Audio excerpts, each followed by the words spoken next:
Hi, I'm Keith Reynolds, and welcome to SMarketPlace. This is our third season. Um, we are really excited to have a great guest who's going to talk about data-driven copywriting, Naomi Soman with Similarweb. But first, let's introduce Tom Dempsey. Hi, Tom. Hey Keith, I've missed you Yeah. during the hiatus. Well, we took some downtime and are working on some exciting things as we hit season three here. This has been amazing to work with you for all this time. Oh man, it blows me away how much fun we've had, how many great guests we've had during the first two seasons, and how much I've learned from our guests. Uh, we've had some incredible guests, and one of the format changes we're going with season three is we're going to be asking people uh, what would they advise a CEO from their point of view in sales and marketing if they could advise a CEO of one thing. Right? Yeah, that's a great question. Um, and then, I think I'd be remiss if we didn't start this third season off and tell the story what we were just talking about. We met after a networking event, and within 5 minutes of our first cup of coffee, we found out that we had both seen Boston for our first concert, and That's that right. all of a sudden we figured out we love rock and roll. And then you invite me over to your house and you take me down the stairs in your basement and you move a picture of the Big Lebowski. And I'm like, what? And you dial in a code and the bookcase opens up into this room that I'm sitting in virtually and you're actually sitting in. And it's just filled with rock and roll memorabilia and guitars and just one of the coolest rooms I've ever seen. So Oh, thank you, thank you. It's thank my you for home setting away from home. yeah, and thank you for setting the stage for all of this. Well, we have Sarah running the controls. Hi, Sarah. Uh, Hi, I'll Hey, pop on Sarah. and say hi. yeah, absolutely. And then, without further ado, Naomi Soman, welcome. Hi, thanks for having me. And speaking of places and cool places, you are joining us from Tel Aviv. Yes, all the way here from the Middle East. And you are a copywriter and par excellence because you are a data driven copywriter. We're going to dig into that. But tell us a little bit about yourself and your journey, and we'll get the conversation started. Yeah, definitely. Originally from upstate New York, grew up in Buffalo, and is in university in the Boston area. I studied English literature, and ended up moving to Tel Aviv, where there is a thriving startup culture. It's known as Startup Nation, for those who don't know. And I ended up in a copywriting position. And the company that I worked for is called Natural Intelligence. Um, was they had their content managers run dozens and dozens and dozens of A/B tests, and so I learned how to analyze the data. So analyze whether we were optimizing for qualitative metrics or quantitative metrics. Look into Tableau, the CRM, back of Facebook, whatever it was, and understand what happened when I changed the headline, or what happened when I changed the hero image, or what happened when I changed the social proof. I had a longer page or a shorter page, whatever it was. And then moving on to my next company, I worked at Monday, I worked at another smaller fintech startup. I realized that in a lot of companies, there are a lot of great creative people. There are designers and copywriters, content managers, and there are campaign managers who manage the bids and find keywords, and they don't always know how to talk to each other. They don't always speak the same language. So what I ended up taking that role, figuring out how to take the data we have and turn that into better creatives that drive more leads and make a better use of the budget. And now I'm working at Similarweb.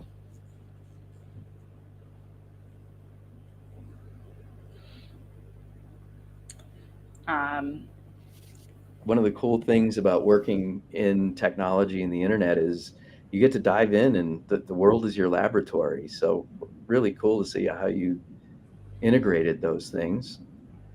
Tom, anything off the top of your head you want to ask? Well, it doesn't matter where you are in the world, which is really cool too, right?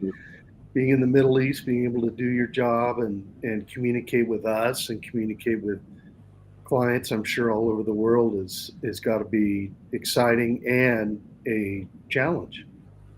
Because Yeah. I mean, that's one of the benefits of being an English speaker in this area of the world. I can sort of translate well, most of our customers are in the US or the UK, though we have customers all around the world. The US is our target market. So understand sort of an American mentality and translate that into my copy, because there's a lot of cultural differences. So that definitely comes into play. that was my follow-up question is even though they're English speaking, there's still cultural differences. And when it comes to strategic copywriting, that's got to add another layer of challenge to it. Oh, for sure, for sure. You never realize quite how different cultures are until you end up living in a different one. So I think that they took different way. It took different. It meant different things for different jobs. But I think it was adding that. I think that the U.S. market is very, very consumer focused in a way that other countries are not as much. So I think that was probably the thing that stuck out most to me. Really making sure the customer is at the center of all messaging. Yeah. And you also do quite a bit of B2B writing as well, right? Yes. So Similarweb is a B2B company. I started off doing a little bit of B2C writing and then shifted more into B2B. B2B is most of the companies in the Tel Aviv area are more B2B focused. And B2B really brings its own challenges, its own set of problems, because you are dealing with number one, you're selling to companies. And if you're selling to a company, you have different stakeholders involved. So you typically have the end user, you have the champion, you have the upper management that needs to sign off. And these days, you often have somebody from the finance team who also has to sign off because budgets are very, very tight for all companies.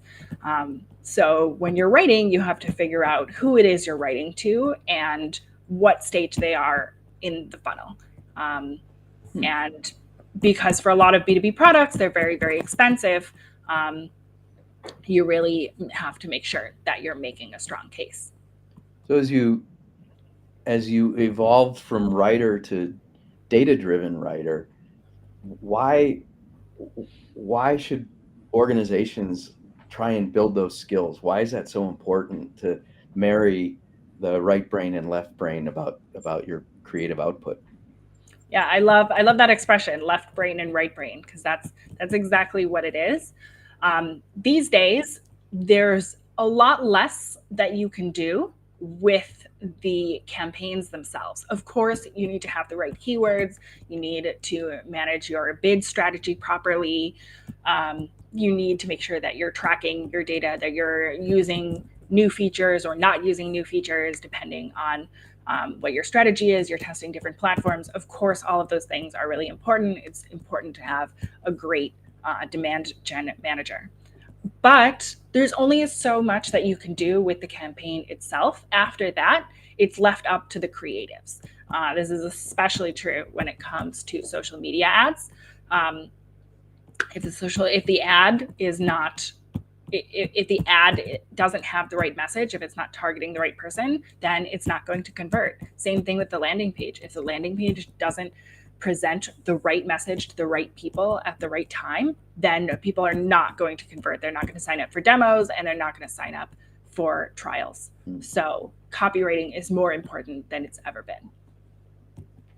And so it's getting the right message to the right person at the right time, and then using the data to see that journey from an impression of an ad to an interaction on social to coming to a landing page, and then from the landing page taking the action that you're trying to get uh, your customer audience to take. Exactly. I don't think most general business people understand how much detail it takes to make each step work and then have that repeat, in the thousands of times that you want that to happen, and to do it flawlessly so that you end up with the outcomes that you look for.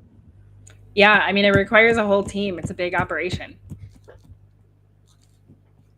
It must be difficult too. Once you come up with copywriting, it goes through a lot of different hands and a lot of different eyes, and everybody's got different opinions, right? Mm-hmm.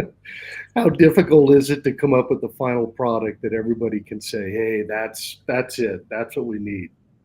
That's a great question, and I think the key is really limiting the number of stakeholders that are involved, because I worked at Monday.com for a short period of time, and I remember when I first came, the CEO said a horse, or a camel rather, is a horse created by a committee, which I thought was just the most hysterical line, and very, very true, because you cannot create great ads with a committee. You need a small number of people that are involved, and you need to move really, really fast, because you need to test as many things as possible. Testing is the key to getting the right message, because you're never going to think your way to the right answer. You have to test loads of different images, loads of different taglines, different channels, different angles, until you find the thing that works. So speed is your most important ally when it comes to copywriting.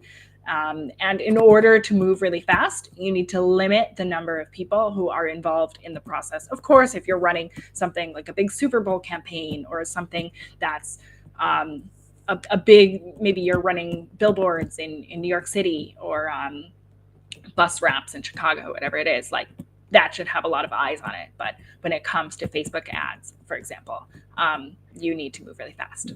Tell us a little bit. Can you provide some perspective on advertising on the Meta platform versus Google versus LinkedIn? Yeah, for sure. So I think that a lot of people in B2B say, oh, well, of course I have to advertise on LinkedIn because LinkedIn is the professional platform. And that couldn't be further from the truth, because even CEOs and VPs and directors, they're also on Facebook and Instagram, and YouTube. So you definitely want to be on these other platforms, especially because they're cheaper. LinkedIn is a very expensive platform. Not to say it doesn't work, but it's very expensive. So you want to meet people where they are. And I would say that on Facebook and Instagram, the best advice that I can give is to try to find ways to make your ad not look like an ad, because consumers today, people today, buyers, I guess, in B2B, they see 4,000 ads every single day. And we become so good at we see so many ads that we become so good at tuning them out. This is a phenomenon we call banner blindness. And so in order to avoid, because if you have banner blindness, people are not even seeing your ads. It doesn't matter what you put on them. So you don't want to make them look corporate. You want to use ads that stand out, that jump off the page, that make them stop scrolling. And so if you can use language that doesn't sound jargony, you can use images that look organic, that feel like they fit into the person's feed. If you can use images that tell a story, then you're going to get people to pay attention. So I would say it's also true on LinkedIn, but I would say it's even more important on Facebook and Instagram and YouTube. Well, one of the topics that we give a lot of thought to and have had a lot of conversations about is that of branding. And what you're saying just now, there's a gray area that exists between branding and copywriting. Is that a fair statement? And do you often with clients take into account what their specific branding efforts are? Yeah, I mean, there's always ways to add elements of brand, whether it's an overlay. Obviously, you always want to have the logo in there. You want to develop certain messages that you repeat. Repetition is also a great way of driving home your message. For example, when I was at Monday.com, we used the phrase "manage a team" in every single thing we did, and that really conveyed to people over time. With Monday.com, you can manage a team. And so I think that if you can find those messages that work for you and you repeat them over and over again, then that can help become that becomes part of your brand as well. But I would say that when it comes to having a very stylized image with your colors and having everything look the same, when it comes to acquisition, meaning the campaigns where you're spending a lot of money, that can definitely hurt you if it looks too branded and too polished. But there's a way to make it fit your brand, but make it look a little bit less polished. Got you. That makes sense. Even in a B2B world, if you're selling to an engineering audience, then make it feel like it's part of a place that an engineer would work, and not try and make it glitzy and the glass walled boardroom. Yeah, exactly. Or another great way is to tell a story. Telling a story always works, and that's because humans have been telling stories for centuries. And so if you can figure out exactly what that person is struggling with, what that pain point looks like, what they're dealing with. Are they waking up in the middle of the night worrying about a certain problem? Do they have are they dealing with a manual process that's extremely frustrating? They have a spreadsheet with 17 tabs open. Are they not able to process payments? Do they have stacks of checks that they don't have the bandwidth to actually cache? Whatever it is, that pain point that the person is dealing with, if you can figure out what it is, describe it in detail, and make them really feel it, and then put that into a story, then people will pay attention. And that is going to convey the information in a way that's very digestible, because people love hearing stories and they can accept information in story format in a way that they can't when it's presented in a graph or in an article or in a more dense format. I think there's a lot of confusion for people who are non-marketers, and they hear storytelling.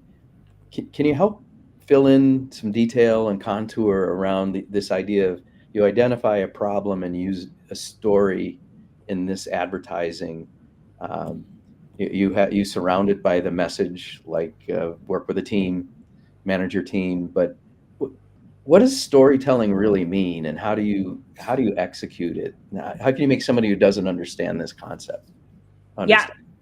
Yeah. So I'll start with the format, the channel, the platform. The places we use storytelling most obviously are for videos. So that could be Facebook Reels, or Instagram Reels, or YouTube Shorts. So that could be YouTube videos, YouTube advertisements. Anytime you have a video, you are definitely going to need to tell a story. So that's where I find it's most relevant. Although there are videos in other ways, that's where it's relevant to me. So the basic building block of a story is the problem, and then rising action, and then the solution, and then falling action. That's how almost all stories are built, and in literature as well. And so we want to take that basic format and just fill in the details. So for example, for Similarweb, we have a sales solution, and the sales solution, the new Chrome extension, it's called SAM, helps salespeople, helps SDRs that are struggling to write outbound emails. So the story is the salesperson is writing tons and tons of emails and they're not getting any responses. They're sort of getting ignored. And it's really frustrated. They feel like they're getting rejected. They're getting ghosted. Anyone who's written outbound emails knows how this feels. And so they can use Similarweb's sales solution to find interesting insights about the person's company. And then they can copy and paste those insights into sales emails. So they're not personalized with sort of fluffy things like, oh, you live in Ohio? I grew up in Ohio, which is not the same kind of personalization.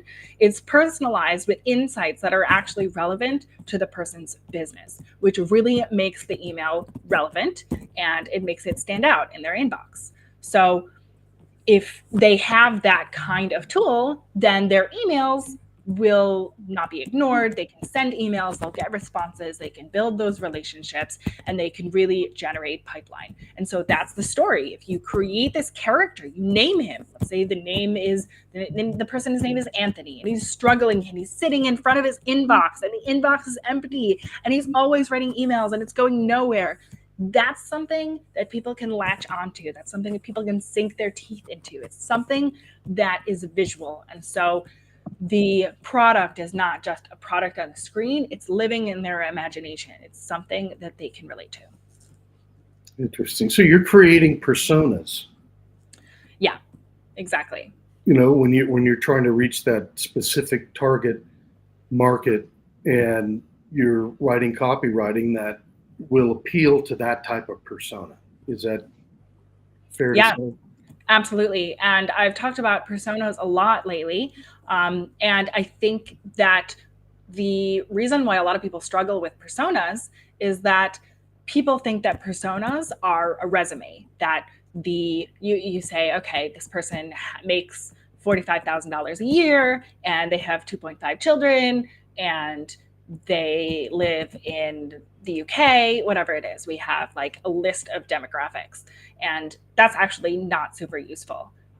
The old copywriting adage says no one buys the Wall Street Journal because they have an Ivy League education, they have a 6-figure income, and they have a dog and 2.5 kids. That's not why people would buy the Wall Street Journal. They would buy the Wall Street Journal because it appeals to their values and it solves a certain problem in their life. So what I say when I say build persona means build a character in the same way. I studied literature. When I say build a persona, I say build a character in the same way that you would build a character in a book. What does their everyday look like? What are they struggling with that led them to look for a solution like yours? What does their team look like? Who are they trying to impress? What are they afraid of? Have they been let down by solutions before? Paint me a picture. Paint me a picture so that I can see who this person is. I feel like I know the person. I feel like I can tell a story about the person. That's what you want your buyer persona to look like.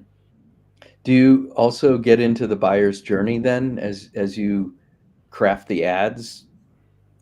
So it's kind of, I think it's changed a lot as marketing has become more and more complicated, and it's become harder and harder to attribute specific marketing actions to specific results. We have to be careful when we talk about the buyer's journey, because it's not as simple as sees an ad, clicks on the landing page, starts the trial, buys the solution. That's not how marketing works.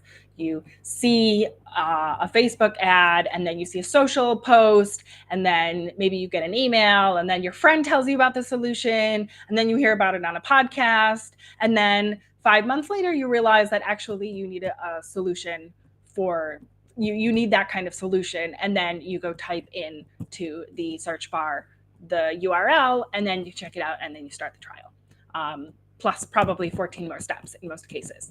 So it's not as simple as the buyer's journey the way that we might have talked about it 10 to 15 years ago.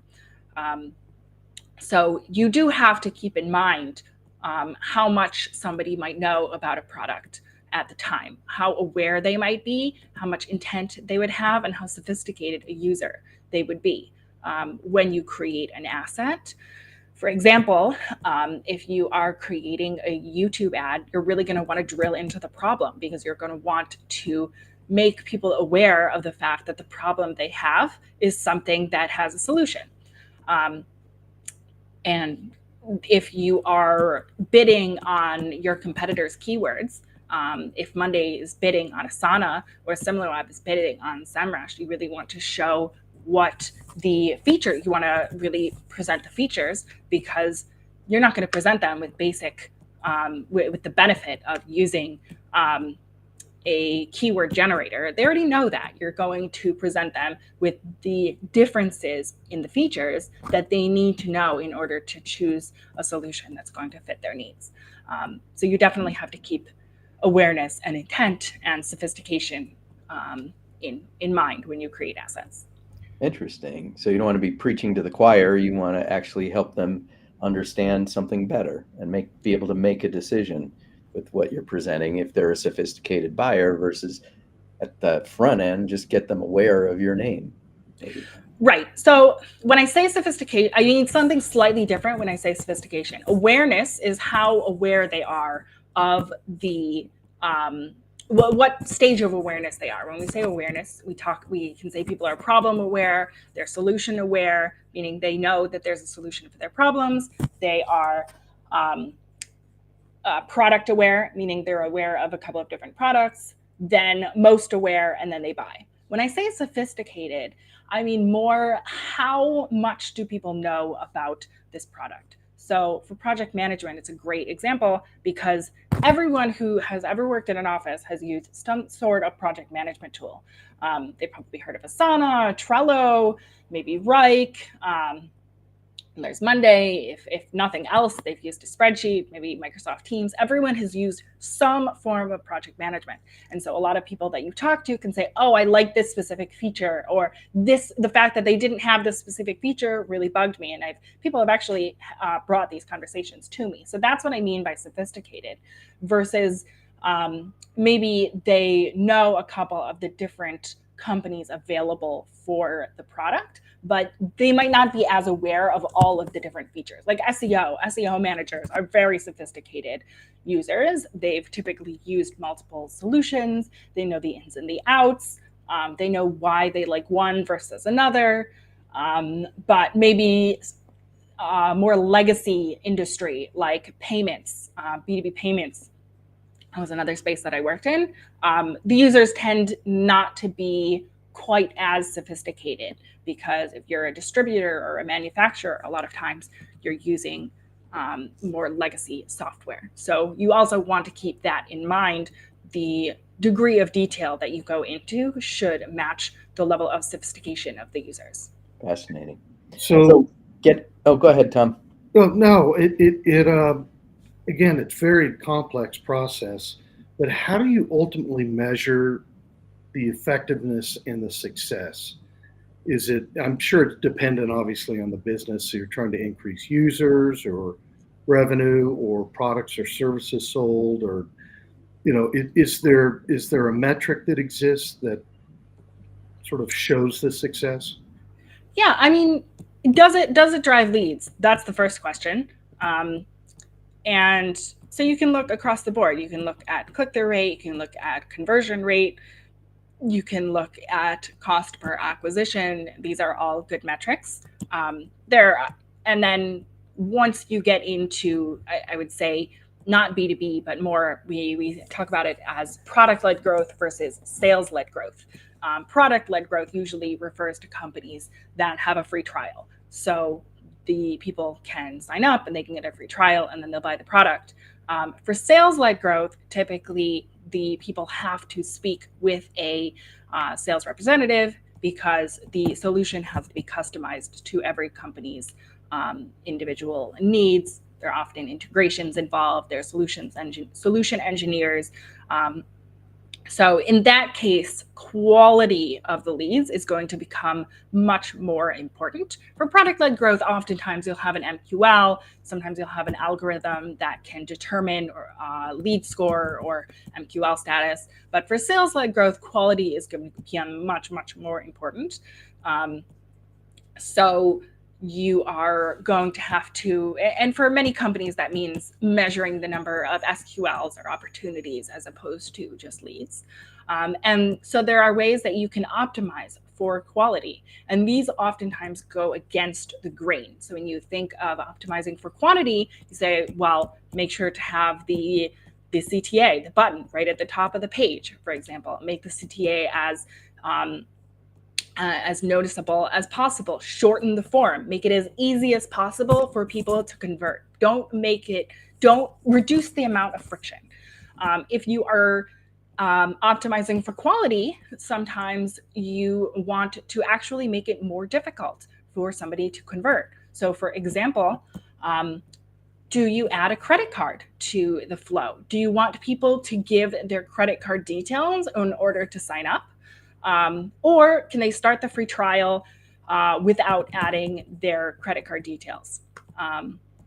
If you force them to add their credit card details, then you'll probably weed out people who are not as serious. Like students, for example, oftentimes students are not planning to buy software.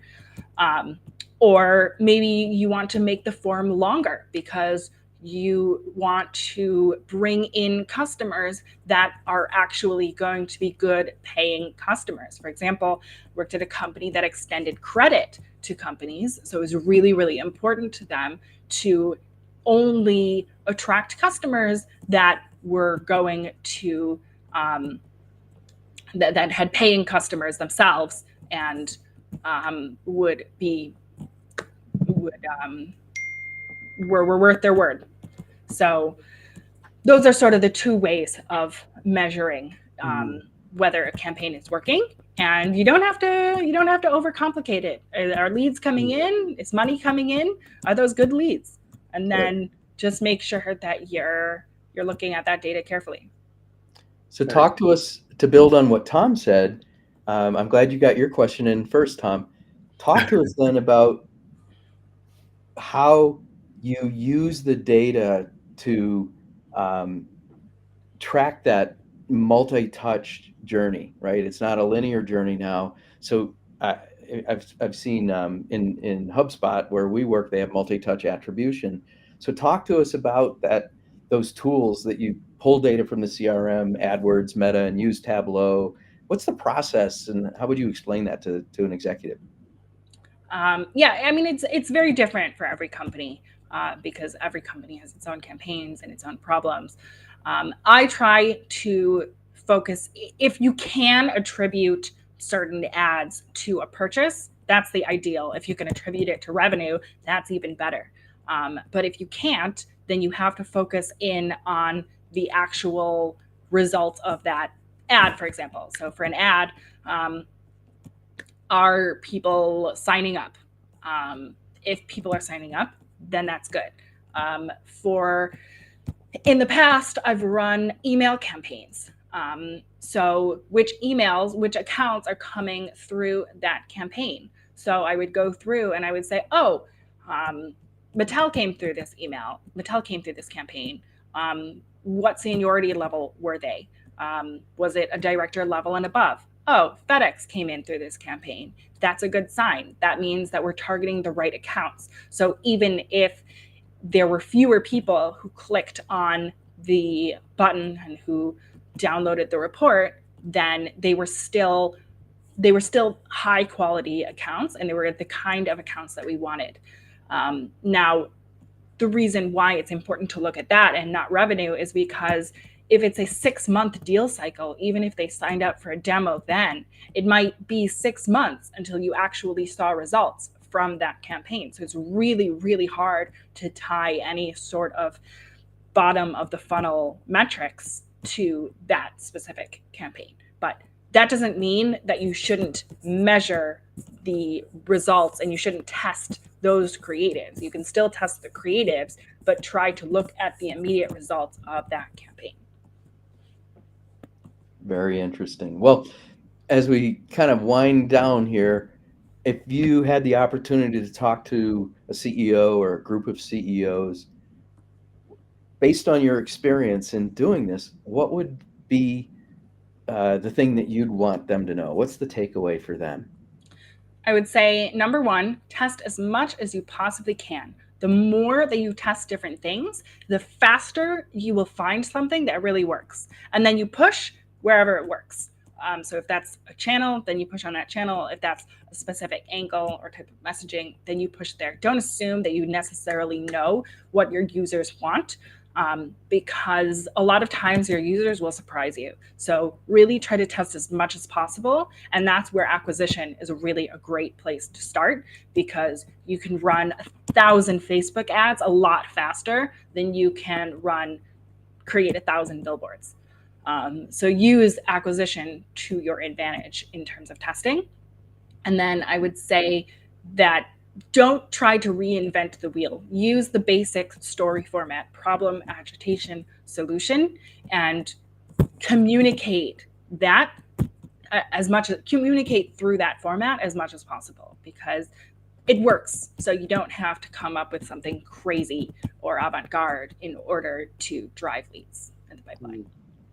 Fascinating. Well, that's really great, Tom. I've learned a lot. Once again, Oh, I've learned a ton. I've said it many times, but we learn from our guests, and I learned a great deal from you today. So much appreciated. well, now we get to the fun part of the show. Rock and roll.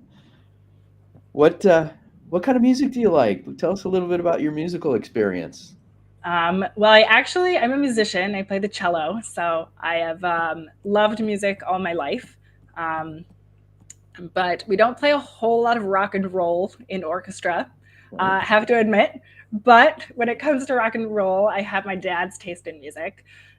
So Billy Joel, Elton John, the Beatles. I guess Simon and Garfunkel could count as rock and roll, maybe. Nice, yeah, for sure. So yeah, I'm old school when it comes to rock and roll. You're an old soul. Exactly. Terrific. What was your first concert? I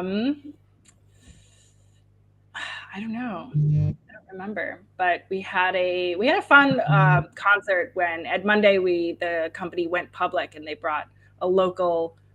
His name is Omer Adam, and he's really, really big in Israel. So that was really fun.